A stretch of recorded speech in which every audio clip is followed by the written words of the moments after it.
आप सभी का स्वागत है रवि जॉन फार्मिंग लीडर में। मैं रवि त्यागी, आपका होस्ट एंड दोस्त। मेरे बुजुर्गों और किसान बहनों भाइयों को मेरा राम राम। तो आज हम आ गए हैं द किंग फार्म की शुरुआत करने के लिए। तो राजा आकाश त्यागी से उसकी शुरुआत के लिए हम बात करेंगे। तो चलिए शुरू करते हैं।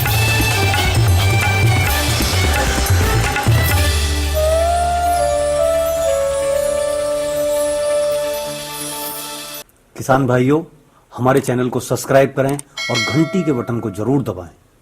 तो राजा जी, आपका बहुत बहुत स्वागत है हमारे रवि जॉन फार्मिंग लीडर में। जी धन्यवाद। तो आप जैसे अब किंग फार्म की शुरुआत कर रहे हैं, तो इसके लिए आपने क्या सोचा और कितनी मादाओं से शुरुआत कर रहे हैं? रवि भाई साहब, हम 10 फीमेल मादाओं से शुरुआत कर रहे हैं जी जो गर्भवती रहेंगी और लगभग 2.5 से 3 महीने गर्भकाल है उनका, जी। और 1 महीने के बाद वो ब्याह जाएंगी। अच्छा जी। तो उसके लिए आपने स्ट्रक्चर पे कितना पैसा खर्च किया है? लगभग स्ट्रक्चर में हमने लगभग 5,000 स्क्वायर फीट जगह कवर करी है जी। और उसमें हमने लगभग 7.5 से 8 लाख रुपए स्ट्रक्चर पे और सब लगाया है। और जो आप अब जो मादाएं खरीद रहे हैं और उनके जो फीड मैनेजमेंट के लिए कितना खर्चा आपने अपने पास रखा है? देखिए, फीड मैनेजमेंट के लिए लगभग हम अभी ड्राई फीड पे काम कर रहे हैं जी। क्योंकि भविष्य में हम ये लेके चल रहे हैं कि हम ब्रीडिंग पे अधिक कार्य करेंगे। हाँ, अगर ब्रीडिंग पे कार्य करेंगे तो अच्छी जनरेशन तैयार करेंगे, तो उसके लिए अच्छी ग्रोथ, अच्छा खाना, अच्छा सब कुछ मैनेजमेंट होना चाहिए। थोड़ा सा ये है कि अब हमारे क्षेत्र में भी काफ़ी फार्म खुल रहे हैं जी और हम चाह रहे हैं कि जो किसान हैं, हमारे नए किसान हैं, जी उन्हें अच्छी हम ब्रीड दें। जी।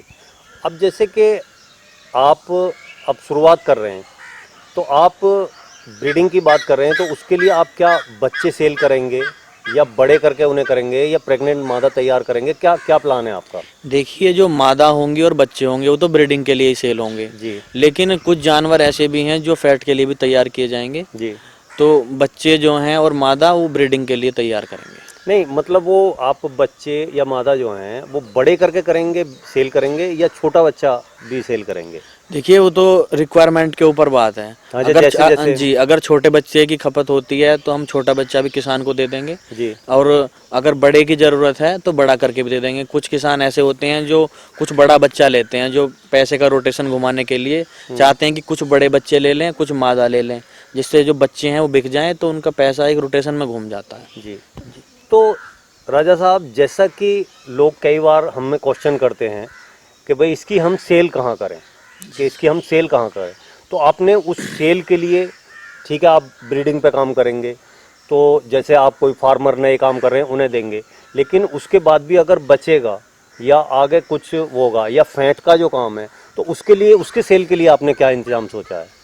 देखिए, फैट के लिए तो लोकल व्यापारी काफ़ी हैं जी अगर आपके पास ज़्यादा माल है तो आप इसे एंड पॉइंट पे भी पहुंचा सकते हैं, लेकिन वो आपके माल के ऊपर डिपेंड है कि आपके पास क्वांटिटी कितनी है जानवरों की। कितने जानवर हैं जी, आपके पास? अगर ज़्यादा जानवर हैं हमारे पास तो हम इसे एंड पॉइंट पर बेच सकते हैं, और कम जानवर हैं तो हम व्यापारियों से संपर्क करके उन्हें जो लोकल व्यापारी हैं उनसे संपर्क कर सकते हैं। जी। तो अब जैसा कि आपने ये यहाँ से आप जानवर खरीद के ले जा रहे हैं, तो आप उसके ट्रेवलिंग के लिए जी। और उसके लिए आपने क्या इंतजाम किया है? देखिए, जब भी हम जानवर लेते हैं तो ट्रैवलिंग के लिए बहुत मतलब बड़ी चीज़ है जी। ये ध्यान देने योग्य चीज़ है, क्योंकि जो जानवर होता है गर्मी और सर्दी दोनों महसूस करता है जी। और इस समय गर्मी का बहुत ज़्यादा चल रहा है जी। तो इसमें या तो सुबह हम लोग ट्रैवल करें या शाम को ट्रैवल करें। तो इसी वजह से आप जी। अभी सुबह 6 बजे यहाँ, लगभग हम 5 साढ़े 5 बजे का अब समय है। अच्छा। हम यहाँ पे आ गए हैं जी। जी जी। तो अगर ज़्यादा लंबा पीरियड हम लेके चल रहे हैं, ज़्यादा लंबा हमें दूर जाना है, तो हमें मतलब ठंड ठंड में ही अपना काम करना चाहिए, अपना रास्ता जो है जी पार कर लेना जी चाहिए। जी। और उसमें ये है कि जो आपकी सड़क है या जो आपके रास्ते हैं उस हिसाब से आपको वाहन करना है। जी। ऐसा ना हो कि रास्ता छोटा है तो आप बड़ा वाहन कर लें, तो उसी फिर हिसाब अलट पलट करनी पड़े जी। या वो कोई दिक्कत आ जाए। जी अब जैसे कि मान लिया आप इन्हें गाड़ी में ले जाएंगे, जी। तो उसके लिए आपने क्या इंतजाम किया है कि जैसे वो आराम से बैठ सकें या उस पर रपटे ना उनके पैर, ऐसा क्या है? देखिए, गाड़ी में हम पराल वराल या थोड़ा भूस वगैरह वो डाल के लाए हैं जी जी। तो उसे फैला लेंगे तो क्या है कि जैसे जब जानवर गाड़ी चलेगी तो कभी ब्रेक लगते हैं कभी, तो ये है कि जानवर के पैर फिसलेंगे नहीं उस पे उसके फिसलने का डर नहीं रहता। जी। और गर्भवती मादा है तो उसमें भी दिक्कत रहती है कि अगर जानवर के पैर फिसल रहे हैं या वो गिर रहा है बार बार, जी। तो इसीलिए ये भी सावधानी हमें बरतनी चाहिए। तो आकाश जी, जैसा कि आप प्रेग्नेंट मादा ले रहे हैं और फर्स्ट टाइम की ले रहे हैं, इसके क्या कारण हैं? रवि जी, दरअसल ऐसा है, प्रेग्नेंट मादा लेने का फ़ायदा ये है कि अगर हम छोटे जानवर लेते हैं, छोटा बच्चा लेते हैं, उसे तैयार करते हैं जी तो उसमें समय काफ़ी लगता है।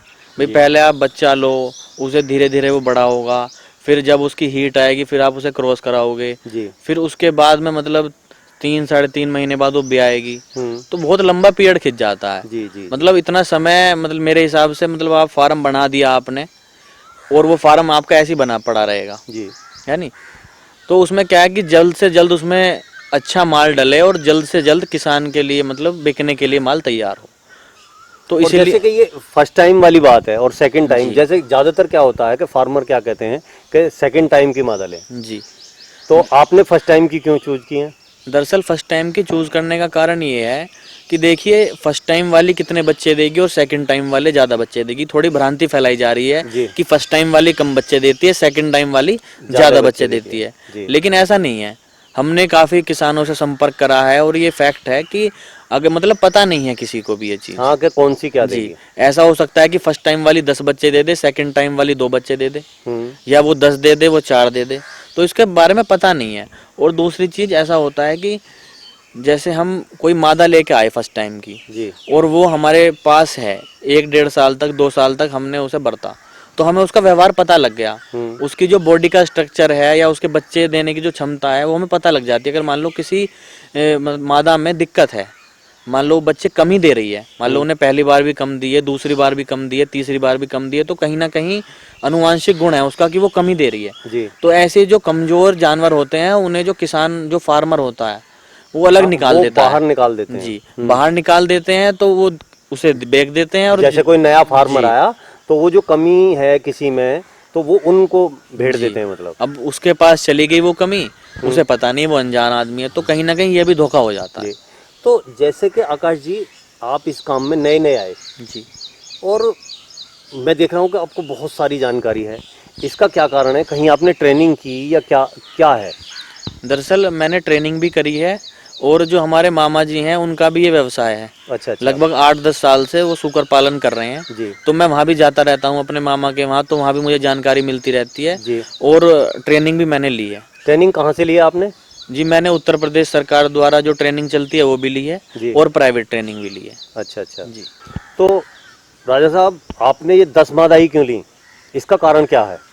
रवि जी, भाई साहब, हमने 10 मादा इसलिए लिए हैं क्योंकि देखिए 10 मादा हमारे बजट पे, कहीं ना कहीं जो हमने 10 मादा लिए हैं वो अपना बजट देख के लिए हैं जी कि जो इनके बच्चे, या तो बच्चे सेल होंगे, जी अगर ब्रीडिंग के लिए कुछ रिक्वायरमेंट आएगी तो बच्चे सेल होंगे, जी और अगर ऐसा भी हो सकता है कि रिक्वायरमेंट कम हो, जी। बच्चे बच जाएं, तो वो फैट के लिए तैयार करने पड़ेंगे, जी। तो उसमें कहीं ना कहीं बजट पे असर पड़ता है।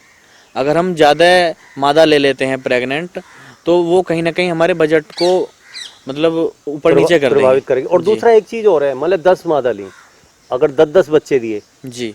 तो 100 बच्चे वो हो गए। 100 बच्चे तो हो गए। उनके लिए रहने के लिए स्ट्रक्चर, और वो मान लिया 20 ली तो 200, मतलब वो इसी तरीके से जी। बजट बहुत ऊपर पहुंच बहुत जाएगा। ऊपर पहुंच जाता है जी। हाँ, तो ये है कि 10 से हम अगर शुरू कर रहे हैं तो वो कहीं ना कहीं उसी स्ट्रक्चर में, वहाँ सिस्टम में बैठ जाएगा। मतलब 10 से अगर हम शुरू कर रहे हैं तो हमें मतलब साल भर में जो हम एंड में अपना वो निकालेंगे, टोटल अमाउंट जो हम पैसे की, जी। तो कहीं ना कहीं वो सही पहुंचेगी। हाँ, तो उस वजह से हाँ, आपने ऐसा भी नहीं है कि भाई कम रह गई, हमने एक साल का समय लगा दिया और हमें कुछ नहीं मतलब बचा। और आप, एक छोटा सा क्वेश्चन ये भी है कि आपने इसके लेबर के लिए और उसके लिए क्या इंतजाम किया है?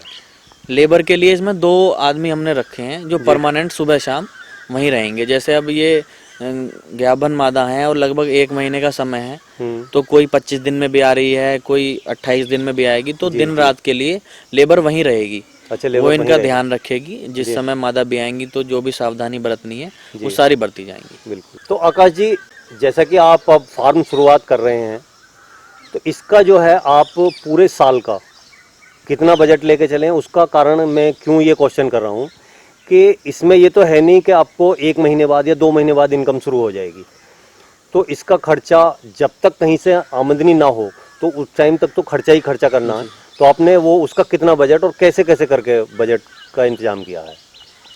रवि जी भाई साहब, लगभग 10 लाख रुपए में हमारे जानवर और structure? हमारा जो स्ट्रक्चर है वो तैयार हुआ है जी।